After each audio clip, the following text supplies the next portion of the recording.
You are listening to Radio Long Island City, recorded at our studios near Hell Gate, 9 kilometers north of the Harbor Hill Moraine. And now, the Observatory. The Observatory, Tuesday the 18th of August, 2026. It is 58 days after the summer solstice. It is 35 days before the autumnal equinox. In today's episode, humpback whales, a sea serpent, helium is discovered, the Montgomery Ward Catalog, Roberto Clemente, and Rizzo's Italian Village. Today's forecast, mostly sunny, high near 87 degrees Fahrenheit, 30.6 Celsius, north wind around 6 miles per hour. The sun rises today at 6:09 a.m. Solar noon takes place today at 1 p.m. The sun sets today at 7:49 p.m., civil twilight ends at 8:18 p.m., and nautical twilight ends at 8:54 p.m. The length of daytime today is 2 minutes, 25 seconds shorter than yesterday. The moon is in its waxing crescent phase and is 37% full at midday. The moon rises today at 12:42 p.m., and then it sets at 10:30 p.m. These are the predicted tides today for Horns Hook. In the wee hours, high tide, 2:49 a.m., 1 meter 40. In the morning, low tide, 8:48 a.m., 21 centimeters. In the afternoon, high tide, 3:11 p.m., 1 meter 58. At night, low tide, 9:30 p.m., 24 centimeters. In our shared realm of plants and animals, around the New York Bight, North Atlantic humpback whales are quite plentiful this time of year. They have enjoyed a remarkable resurgence. In 1932, it was estimated that they had dwindled to just 700 individuals across the North Atlantic. Now it's estimated there are 30,000. The ban on commercial whaling has been part of this success story. But the Nature Conservancy has also pioneered efforts to protect menhaden, also known as bunker, which are small fish that provide food for whales and other top predators. As we have more whales in and around our harbor, there is danger from boat strikes. This is one of the busiest shipping lanes in the world. The Nature Conservancy has also been active in finding ways to prevent whales from running into ships and boats. If you are on Rockaway Beach, look to sea. You may well make a spotting. Commemorations. On this day in 1817, the Boston Daily Advertiser published a report that a huge sea snake had been spotted over numerous days in the harbor of Gloucester, Massachusetts. Hundreds of people reported seeing the creature. It was said to be between 50 and 100 feet long, as thick as a barrel, with a narrow pointed head that was the size of a horse's head.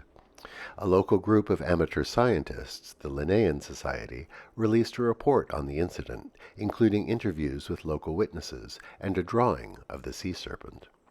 Sightings have been reported ever since, but many contemporary researchers suspect it was a pod of narwhals, whose bodies, lined up in the swell, appeared to be segments of the great serpent.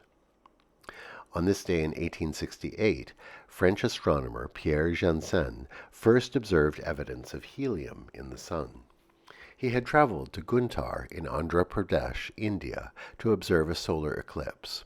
With a spectroscope, he observed the spectrum of the sun's chromosphere and found a bright yellow line in his readings that indicated the presence of a new element. That same year, Joseph Lockyer repeated the experiment and saw the same bright line. He named the new element helium after Helios, the Greek god of the sun. Annals of shopping.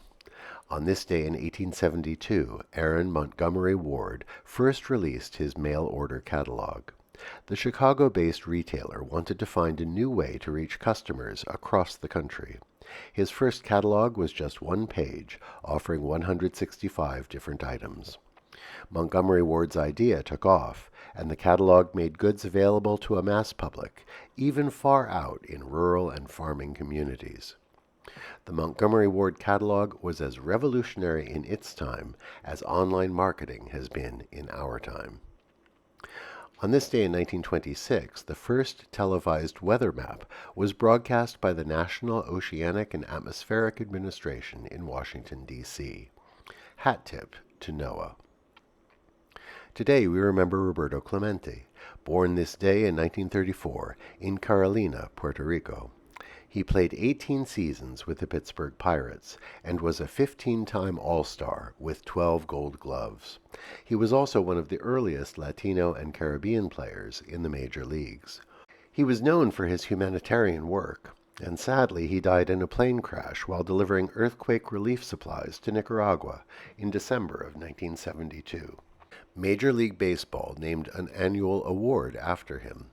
The Roberto Clemente Award is given annually to the player who best represents the game of baseball through extraordinary character, community involvement, philanthropy, and positive contributions both on and off the field.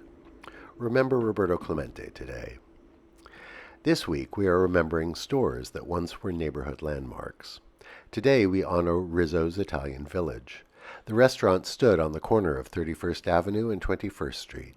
It was a classic Italian red sauce joint.